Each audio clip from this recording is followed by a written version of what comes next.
This is the Early AI podcast hosted by Seth Earley. Join us as we delve deep into the passions, expertise, and experiences of thought leaders and practitioners to talk about what's possible with artificial intelligence. The Early AI podcast is sponsored by Early Information Science, your digital transformation journey with design and deployment of innovative technology solutions, as well as Vector. Now enjoy the show. Good morning, good afternoon, good evening, depending upon your time zone.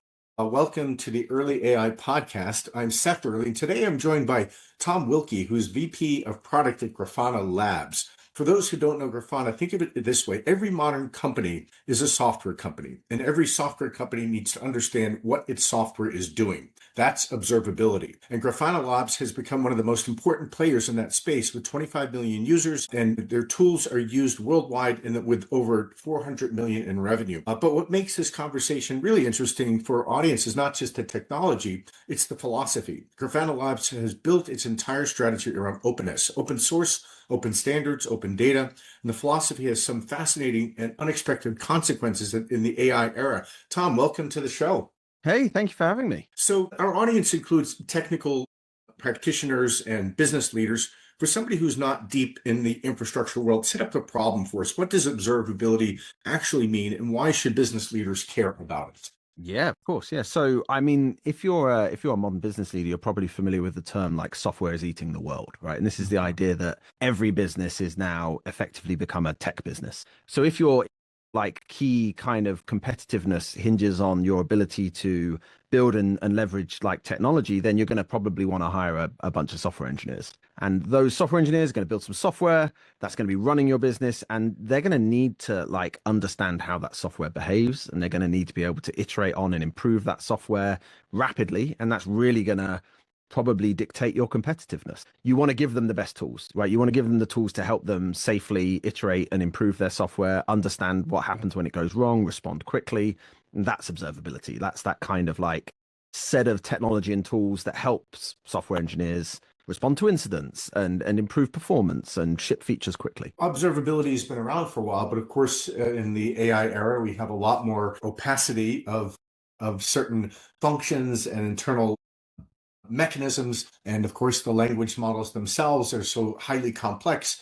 These are the statistical outputs, not deterministic outputs in many cases, right? But so tell me how this new world of AI, machine learning, and large language models and generative AI, how does that impact observability? What are the biggest issues and challenges? Yeah, no. So I look at it really kind of from three angles here, right? So one is the whole problem of observability becomes, potentially a little bit easier when you apply agentic kind of techniques to it. So using agents to automatically root cause analyze incidents in your production infrastructure, right, is now or has been for a while now possible and really quite effective, right? If you've got and really have consolidated observability into something that has a nice interface that agents can leverage, then suddenly, it is very easy to tell what happened. It's very easy to automate a lot of the processes around release management and so on. So firstly, leveraging agents to make observability more easy. The second big angle is like, obviously, and this is probably goes without saying, like AI, LLMs, these have completely revolutionized how we build software. Right. And so, with technology like Claude Code being so capable of autonomously building software to a specification, it is quite a natural extension to give these desktop agents access to your observability system.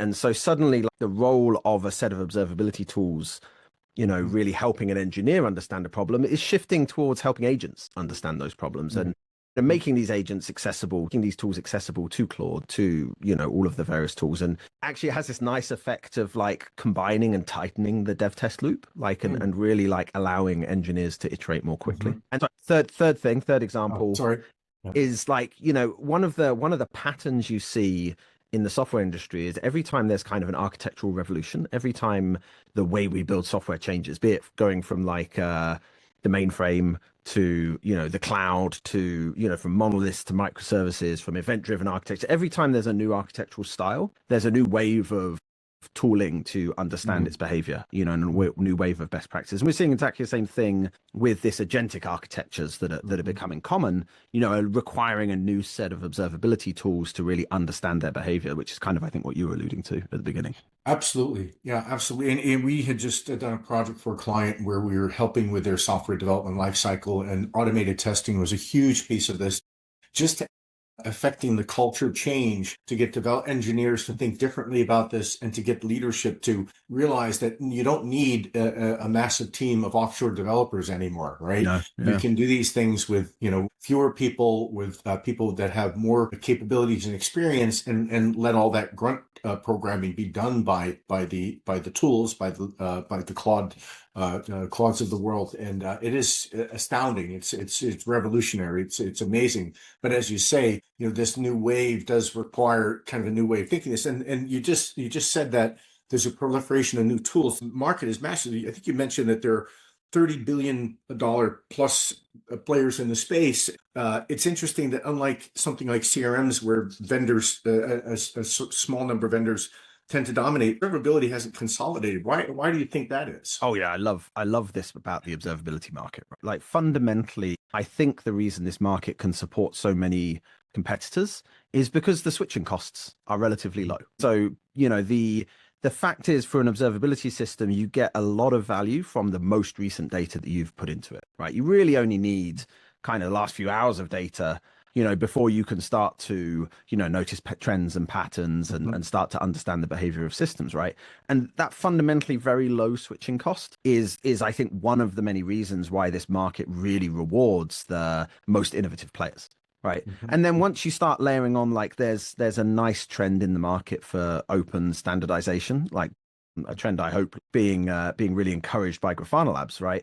That's really increasingly lowering these switching costs, right? So I think, we do a lot of migrations off of our competitors onto Grafana Cloud, and we found, there's an AI angle to this as well, where we're leveraging kind of Gen AI to translate dashboards and alerts and all of these kind of approaches. But the easier we make it to migrate off of our competitors onto Grafana Cloud, the easier, and more customers do that. And I love how competitive the market is because of that. So, you do have this, you call the approach the big tent philosophy.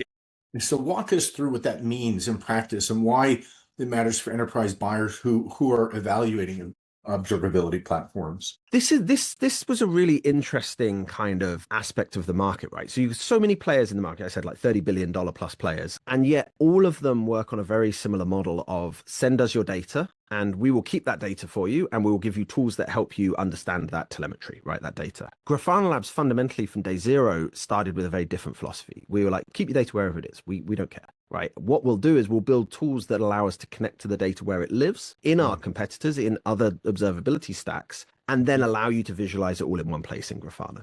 And to this day, 12 years later, like, Grafana is still pretty much the only thing that does that. Right. And that was weird. That was strange. But that was our initial wedge that got us into peak places and became really the only dashboarding technology that worked when you had, tens of different vendors in your organization. I will say, since the end of the zero interest rate period, like, we've moved to a world where most organizations are now consolidating onto a much smaller number. And that big tent angle is maybe less of a differentiator, less of a wedge than it used to be.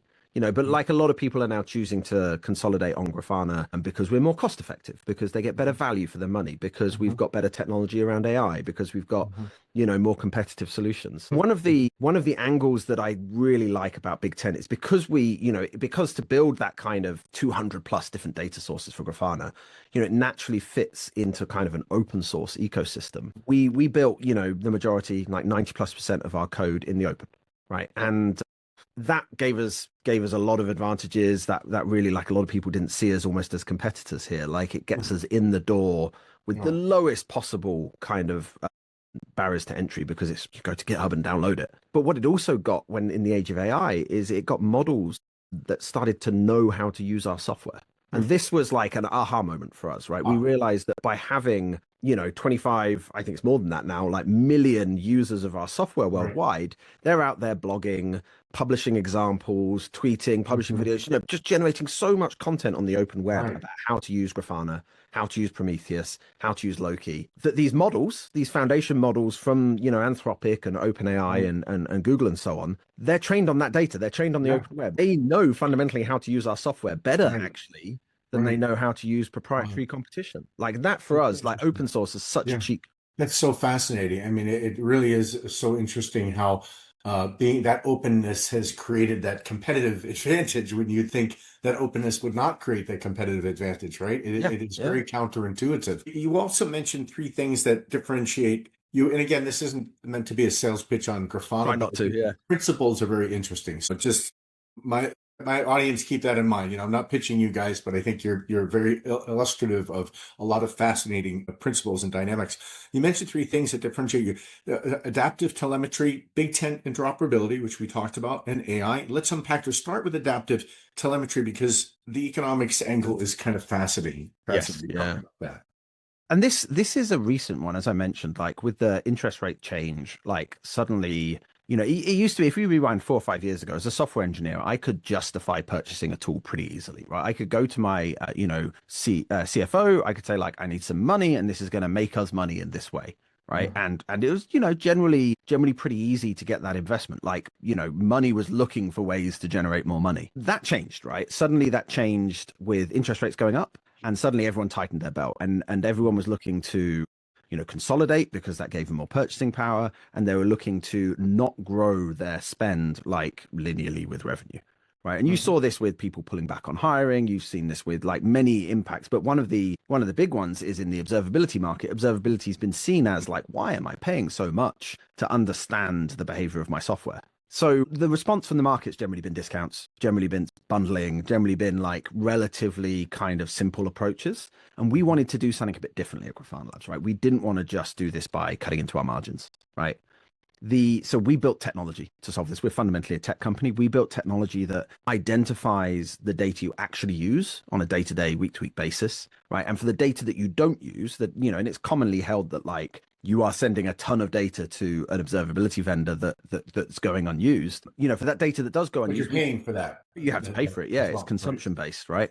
For that data you're not using, we can give you ways of saving money on that. We can aggregate away kind of high cardinality, dimensionality of it. We can sample it. We can do this all automatically. So it's almost, almost as if by magic you turn it on and you halve your bills with Grafana Cloud, right? And I think that's just, illustrative of our approach. We don't want to just do the standard thing that everyone's doing. We want to try and find a more innovative approach. Another example, this is not just about this one piece of technology. We're trying to align the value people get from their observability tools with the costs that they incur. So another thing we've done in the past year has been launch a product called Bring Your Own Cloud, BYOC. And this is where we will come, for our very, very largest customers, we will come and run a full region of Grafana Cloud in their Amazon, Google, or Azure account, right? And they pick up the cost for the hardware and they pay us a relatively flat licensing fee, right? And so this, for the massive like AI hyperscalers, this allows them to really subvert the usual consumption-based like SaaS economics, where effectively, you're paying our Amazon bill plus our margin, right? For BYOC, you can actually get this like an order of magnitude more cost effective at scale. And it's just part of that wider kind of brand promise of like innovative solutions to this, like this challenge with SaaS economics. Right. Right. And it is counterintuitive because you're building technology that reduces your revenue per customer, right? Yeah. But the alignment with that customer value is the kind of thing that's going to build that longer term trust and that retention. How do you think about the trade-off internally? So again, it might have been a little bit of a hard sell, right? Yes. Yeah. I can remember when we proposed this idea, and like there were legitimately like 7-figure deals that the sales team were working on in cycle that got halved, like when we launched this. And I like that because they get compensated based on the size. Exactly. Like understandably, some of the members of the sales team were quite upset about this. Yeah.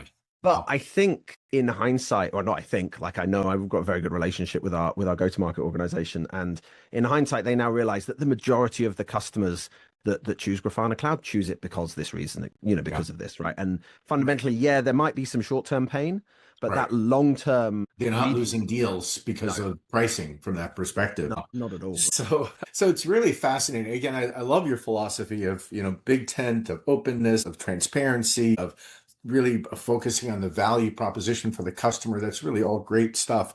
I also like to understand, when you're out there in the marketplace, what beliefs are you encountering that you have to disabuse people of, right? What are the misconceptions? What are the things that people don't understand about this space, about, and you can define it broadly. It can be more about AI more broadly. It can be about observability. What are the things that people are not understanding? So I think the interesting one for me is, we sell observability tools, and therefore, like, we're inherently selling to like SREs, DevOps practitioners, like it's an inherently conservative space.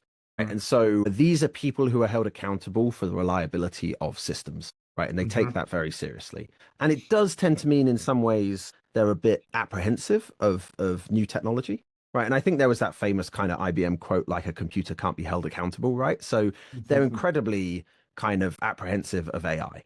Right. And we are definitely we definitely saw when we first started launching kind of agentic capabilities in Grafana Cloud that the market was a bit scared. Right. And we had to do it in a very careful way. We had to build that level of trust. A lot of our kind of messaging around this was that we've built AI that's actually useful for our users. So there was a lot of education for the first year or so about like what it's capable, what the art of the possible is and how to do things safely. Right. So, the nice thing about observability is most of it is read only, like the ability to actually go and like break production from an observability system is relatively low. And so there's loads of opportunities to show people the value add, to show people you can make it easier to understand the behavior of a system. You can make it easier to generate visualizations that you can share with your team. You can make it easier to root cause analyze production incidents, and easier and quicker. And just demonstrating that and building that trust and, really kind of persuading people that that what agentic AI is capable of was like the initial set of kind of, I guess, misunderstandings that the market had. I will say, I think we're at the inflection point now in observability that, that maybe development and traditional software engineering was at a year ago, where now people believe that this stuff is useful, right? They don't need convincing of what it's capable of. And now the market's shifting to be like, how do we make this more autonomous? How do we really start to like take the recommendations coming out of the automated root cause analysis and apply them autonomously?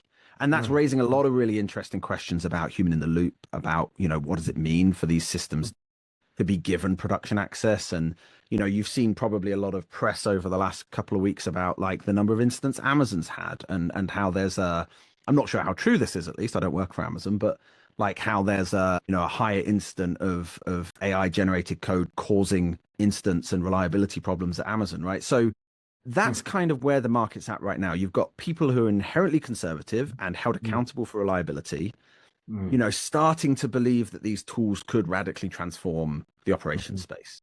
And like I think we have a very strong culture of reliability at Grafana Labs, as you can imagine. We build tools that help people improve their reliability, and therefore we kind of practice that culture ourselves. But we're also very we rely heavily on a lot of automation. It's why we're able to run so many regions of Grafana Cloud around the world, and why we do that with a relatively small team. And I think we've found ways to apply automated changes safely. We have a lot of automated non-agentic checks for like blast radius to make sure that any change doesn't like take out the entire system, for cost increases to make sure that any change doesn't suddenly like balloon a system up by 1000x and blow our margin, right? Many automated checks, and we make sure a lot of our automated checks are non-agentic, so they can't be prompt injected. And this is the way we're kind of starting to come to terms with like safely applying in very controlled and confined spaces, like recommendations that are coming out of our root cause analysis technology. One of the things that we talked about was build versus buy. And, you were saying that engineers want to build the thing that you're selling them, right? And many times they underestimate the level of effort or the complexity or whatever. But talk a little bit about that. We see it across software overall. But again, it's very strong with organizations that have deep engineering talent. And what's the misconception around build versus buy? Because again, people are saying, well, I can build a lot of this stuff because I have all these great tools and accelerators and so on. Yeah, this is the SaaS apocalypse, right? Like, suddenly it's become significantly easier to build software. I mean, which is definitely true. And therefore that's going to lead to, all SaaS companies not existing in the not so distant future. I'm not sure it's ever been difficult to build software though. Like there's always been some young, naive engineer who's like, I can re-implement Salesforce in a weekend. And honestly, there's some truth to that as well. The value of, let's pick on Salesforce here, is not that it's particularly good software. I mean, no offense. Like the value of Salesforce is the ecosystem it has, right? The value of Salesforce is the integrations, the availability of people that know how to use it. All our sales team know how to use Salesforce. We can't hire salespeople that know how to use other CRMs. Or like the example of like, it's also the accountability. Salesforce have a team that are on the hook for making sure Salesforce works and is available. And honestly, like a lot of companies don't want to have that accountability, don't want to be running software and care and feeding software engineers to keep it alive so that they can go and implement all their own technology. And that hasn't changed fundamentally, right? So I don't know. I think, there are some interesting aspects to the AI software engineering that are going to drastically change the competitive dynamic here. Like I'm not sure the ecosystem around popular SaaS software is as much of a moat as it used to be, because integrating has suddenly become trivially easy, right? Like and there will of course be software companies that are very good at running software. Like I would include ourselves in that, for which like it's not actually a big lift to marginally add another service to our platform, even for internal usage. But yeah, fundamentally, like there are groups of companies that have the capability to build and run software, and like they will always just want to build and run software. It's what they incentivize their team to do. I've actually been trying to incentivize our team for the past few years to buy more software, because like, it's you start to like run out of engineers eventually if you just build everything. But fundamentally, like we still build the vast majority of our software, and we don't actually, at least in engineering at Grafana Labs, in R&D, we don't buy like a lot of software. Like there's very few packages that we've bought in. And it's kind of, I recognize the hypocrisy of that as well, as a SaaS vendor. Like I'm trying to encourage, my customers to buy my SaaS, and I don't buy a lot of SaaS software myself. It's an interesting dilemma. The last thing I guess I'll say on this is we built a whole business very early on about around this piece of software called Graphite. So Graphite was an early time series database, like an early piece of monitoring software. And the business we built about it was like, Graphite was very trendy for a while. You would get a bunch of engineers, download it, build a service around it internally and monitor the behavior of their software using Graphite. Very successful. Those engineers would lose interest and move on to other projects. And then the organization would be left holding the bag for an unmaintained piece of software. And Grafana Labs would come in and offer them help with that, right? We would offer to take over the maintenance of that and put it onto Grafana. And that's how Grafana Cloud was born. And it was very successful, and that, I think, like, that's really the risk of building versus buying, is like a set of very capable engineers will go out and build a very good solution. Be very excited about it. Get a promotion. Solve the problems. And then once that's done. And then what? How do you make that sustainable long term? And I interestingly, I want to go build something else. Right? Yeah, and they will, right? They will vote with their feet, and if you don't let them, they'll go somewhere where they can. Interestingly, I think there's a ray of hope ray of light at the end of this tunnel, because you can maybe in the future, if we get really good at that thing I was describing earlier of like automated, like agentic operations, where the software runs itself and updates itself and fixes and patches itself and scales itself and tunes and tweaks itself, in a safe way that also encourages like velocity and iteration. Like maybe there's a world where AI can allow us to operate software at scale with a much smaller set of people, and a set of people that aren't necessarily the people that built that software and are experts in that software. Maybe that expertise can be encoded in, plain text that agents can understand. This is almost like going back to a dev versus ops world, but where the ops is done by or majority of the ops is done by an agent. We're not there yet, and there's definitely some work to get there. Yeah, you're getting there incrementally. You said something really interesting about how customers are asking how you build products so quickly with a small team, and the answer traces back to the engineering culture. Tell us about what you call the bazaar model. Yes, yeah. So this is not my idea at all, by the way. Like, this is a very famous book called The Cathedral and the Bazaar. and about like how open source software won over commercial software in the infrastructure space in particular. And this is because it promotes this idea that an empowered engineer can scratch their own itch, can solve a problem that they acutely feel, and can often do that better than like a team of engineers and product managers trying to solve a problem that they don't actually experience themselves, right? And so this is how most of like the the Linux ecosystem was built, right?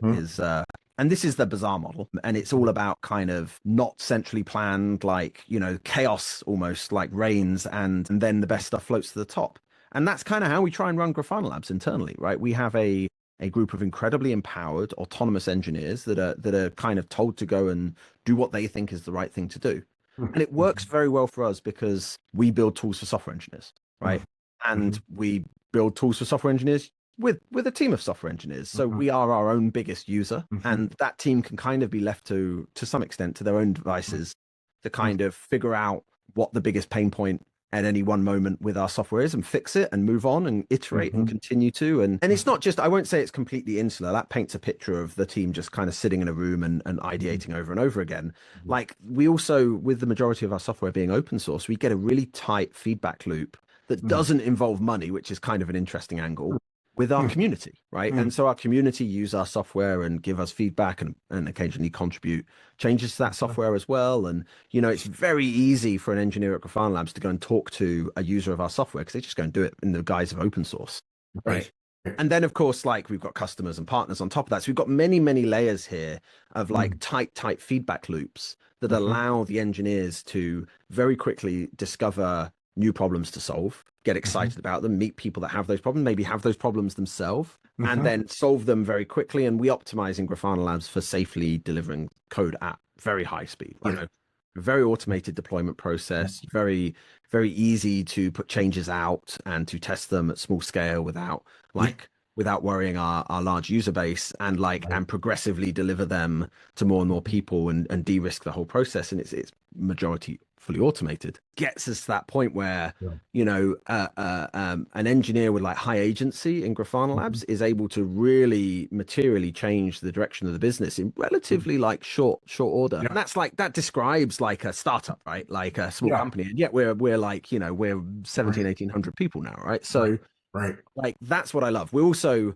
lots of small teams, right? Like I take the kind of Amazon 2 pizza team principle to heart, and we generally organize ourselves around a very large number of very small teams. So the trick there is very much like dividing responsibilities and work up so that teams can fully own a problem, and that's not always possible, but like we try our best to do that. And that's how and once they can fully own a problem and a small group of people can keep effectively all the context for that in their head, they can be incredibly productive. Right. I don't want to sound like a savant here. Like this is, to most people in this space, this is relatively obvious. It works very well in observability because it's engineers building software for other engineers. I have no idea how you would do this in other markets where that's not the case, right? You hear horror stories about like people building software for the legal profession, where you need it takes years to become an expert in the legal matters, and it takes years to become an expert in software engineering, and it's very difficult to expect like a software engineer to be a legal expert and vice versa, right? But what you're doing is you're reducing the layers and the friction between the engineer solving the problem and the customers experiencing the problem, because they're kind of one and the same.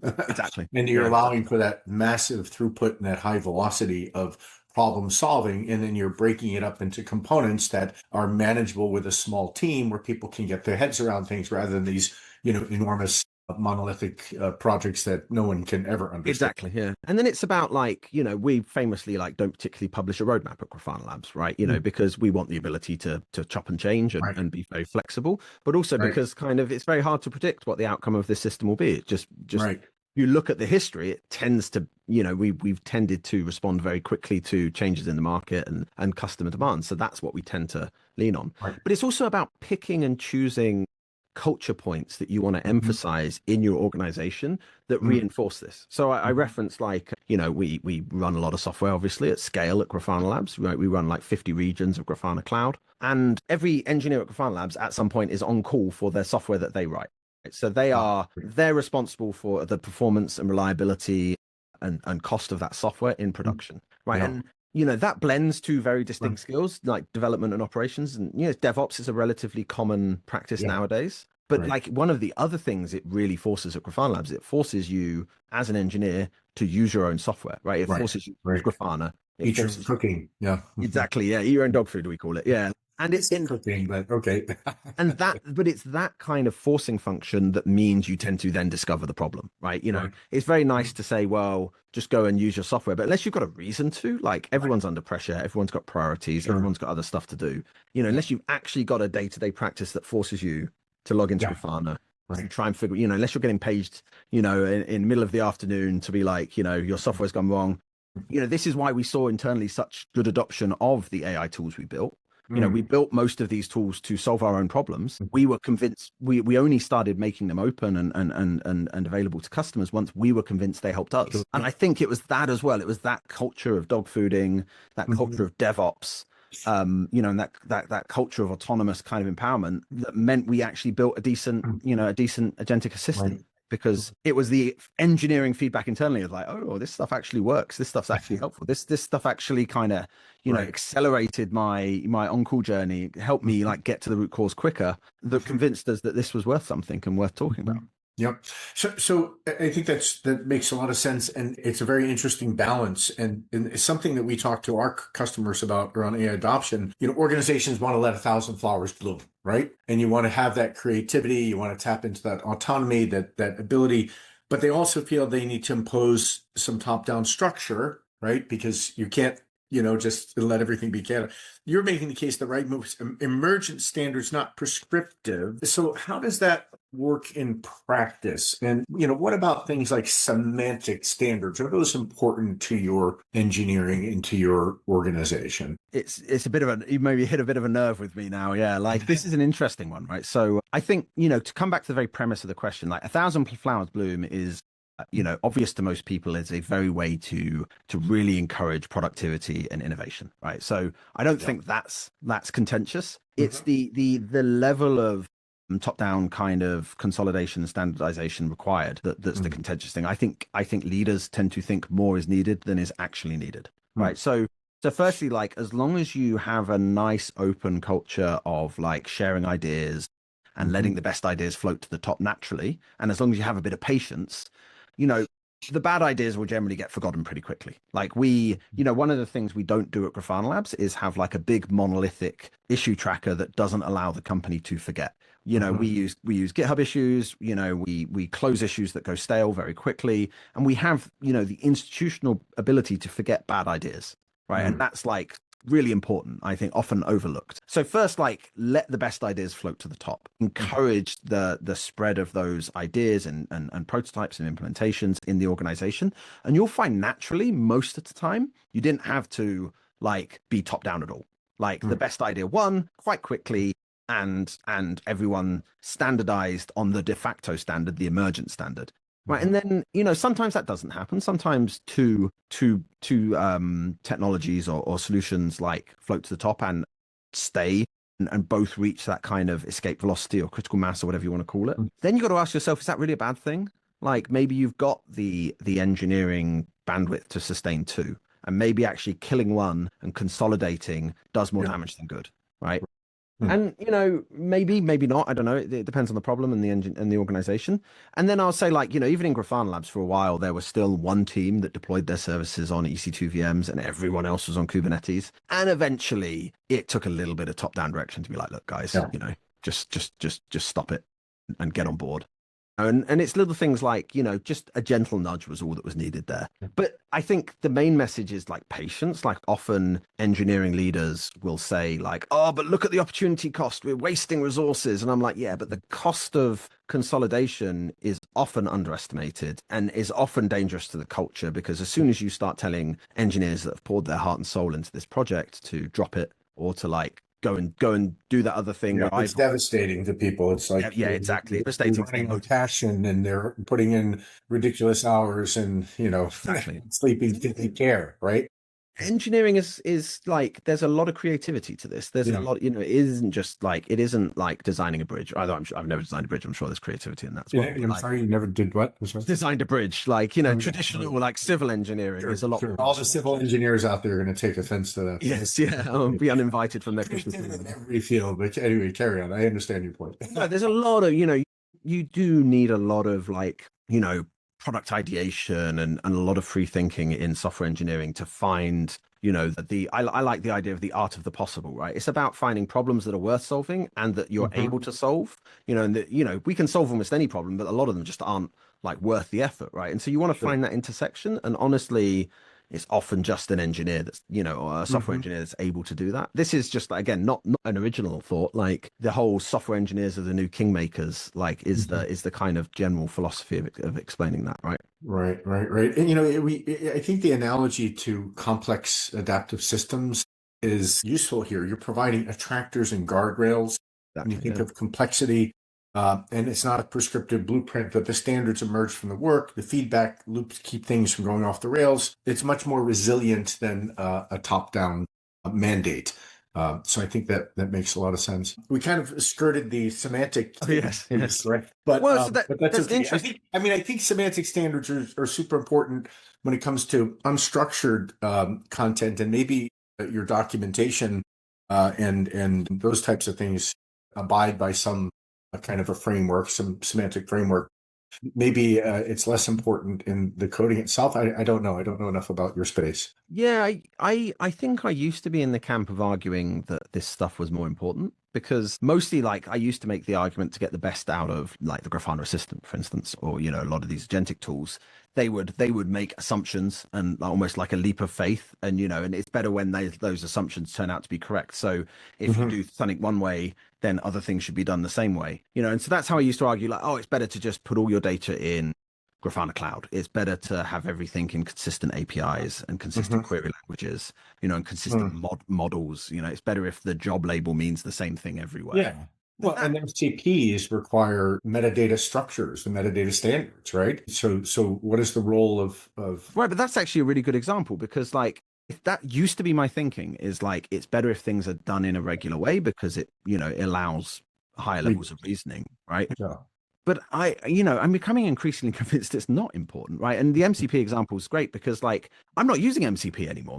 Most of my tools are just using command line tools, and actually just calling -H on the command to discover what the command's capable of doing, right? And I actually think, like, to a certain extent, MCP might even be going out of fashion, like, for that reason. So it's kind of interesting that the newer models are actually much more capable of dealing with inconsistency and dealing with multiple different ways of doing things and competing standards.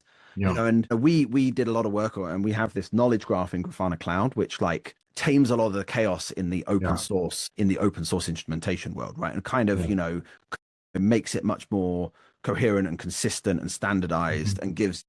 And what we have definitely found is like if you've got the knowledge graph enabled and you're leveraging it properly, the assistant is able to more effectively root cause analyze instance, right?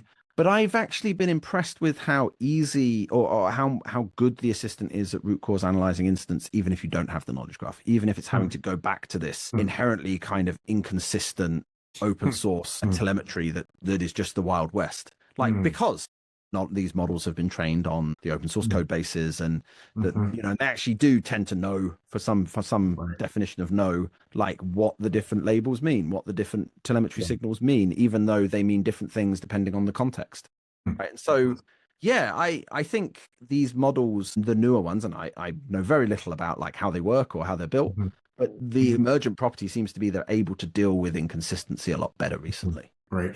I think it's a different use case than the ones that we see around, say, retrieval augmented generation, where you really are dealing with content that does need to be structured. So I can see how you can have that kind of emergent capability and the ability for the tools to derive those structures and then to map those structures. So I'll concede the argument from that perspective. I mean, it works. Right? You're saying it works, right? Yeah, I mean, it's starting to increasingly work. I think like that's the impressive thing. Yeah. Let's see.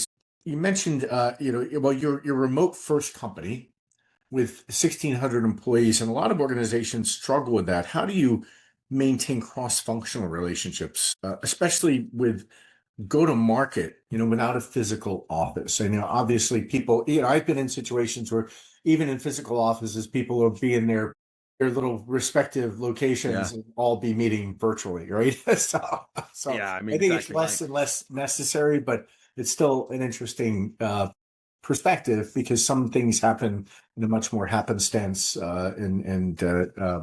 lucky coincidence way when you have physical proximity. But what's the analogy to that in your remote world? Yeah, my impression, I mean, I haven't worked in a in-office environment for over a decade now, but my impression is people massively overestimate the happenstance. And actually the common thing is that people stay in their little, in their cubicle and do their work and go home and don't, like, the hallway, the water cooler track doesn't exist to the extent people think it exists in office companies, in in-person companies. And so, to be very clear, like, you have to engineer that in a remote company, of course. But I would even argue in an in-office culture, you shouldn't rely on it happening spontaneously. You should engineer it as well. Right. And especially, like, the minute you reach any form of scale, like, you're not going to have 1,600 people in one office. I'm sure that some companies that do, but those companies probably have multiple offices with more than 1,600 people in, right? We have customers all over the world. We're always going to have salespeople all over the world. Why not have engineers all over the world as well, and have those customers get to know their local engineering team, right? And then, we try and run engineering internally a lot like an open source project, right? And with so much of our software being open source, like, you don't necessarily know, the contributor, where it's coming from. You're not necessarily overlapping in time zone, right? So you're encouraged to form strong kind of asynchronous communication patterns. You're encouraged to write things down, share content asynchronously, like through other presentations. And that's just a much more inclusive way of working, right? And it's a much more durable way of working as well. Right. So, and then finally, like, and my pet peeve, like, I can see in-office cultures working, to be very clear. Like, I'm not anti in-office, like, and I can see them working very well, right? There's many successful companies, but the thing I really can't see working is hybrid, right? Is where you have, like, some people in office and some people not in office, because you've got all of the disadvantages of being remote. Like, you have to force people to communicate in writing, or sit in their desks and Zoom into a meeting, even if some people are in the same building as them. And you've got all the disadvantages of being in office. Like, you're only, like, you have the potential for, like, cliques to form, and for people to feel excluded or feel like second-class citizens if they weren't in the room when the decision was taken. Like, so for us, like, the ability to attract talent, no matter where it is, the ability to build teams that span the globe, and therefore have, like, follow the sun on call rotations, right? The ability to be close to our customers and be embedded in our in the different cultures around the world, and, have people sensitive to that. And fundamentally, like you mentioned, sales and engineering there,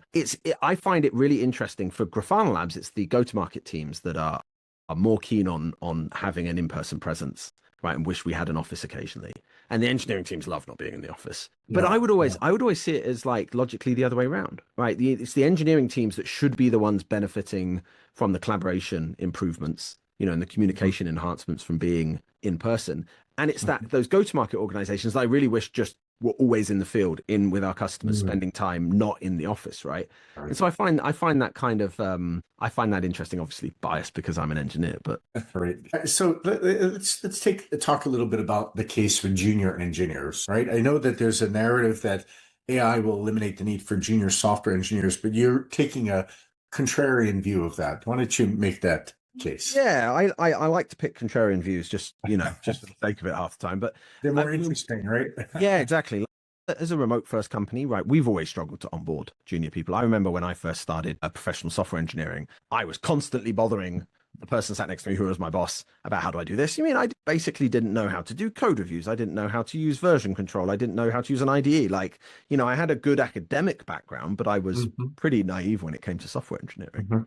And I was constantly bothering him. And it's that tight kind of feedback and low cost of interruption that bootstrapped me into my career, right? And you just can't do that in a remote organization. Right. We've never found an effective way. So as a consequence, Grafana Labs just basically has very, very few junior software engineers. And the ones we do have are ones that have proved themselves, like, able to work in a remote company by effectively coming in through our open source communities, right? They picked up the project at university, contributed, became a known entity, and then as soon as they graduate, we tend to offer them a job. right? Right. They They are self-selected. They self-selected into, yeah. such an exception to the rule, right? Most people, it's not reasonable to expect most software engineers would behave like that. Right. But I Right. will say, yes, AI, the idea that AI might get rid of like the whole need to be a software engineer, or it presents like, how do I junior software engineer, or it also presents this like, how do I learn what good code looks like so that I can review the output of an AI if I never actually wrote code to begin with, because no one writes code anymore. The counter though is like, suddenly as a remote first engineer, junior engineer, I've got something I can interrupt all the time, which is an LLM. Right. It's like the death of Stack Overflow.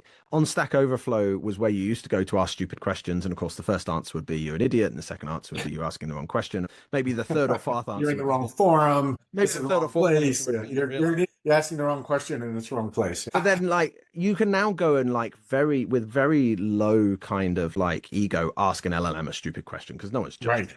Right. And so suddenly it might be possible to onboard with a kind of agentic buddy, like onboard a junior engineer into an organization again. And I will also say, like, it's the junior engineers, coming out of university now who are actually, in my experience, more capable with the AI tools because they've just been using them from an earlier age. They don't really know anything else, right? Yeah. Like they are, they're more comfortable. It's sometimes, and I'm grossly stereotyping and overestimating here, but like it's sometimes the older, more senior tenured engineers who are like, oh, I don't need any of this AI tooling. Like I'll write it all myself the old fashioned way, and I'm gonna just, dial all the ones and zeros in, and that's how we write software now. It's. I write in machine code, so yeah, exactly, yeah.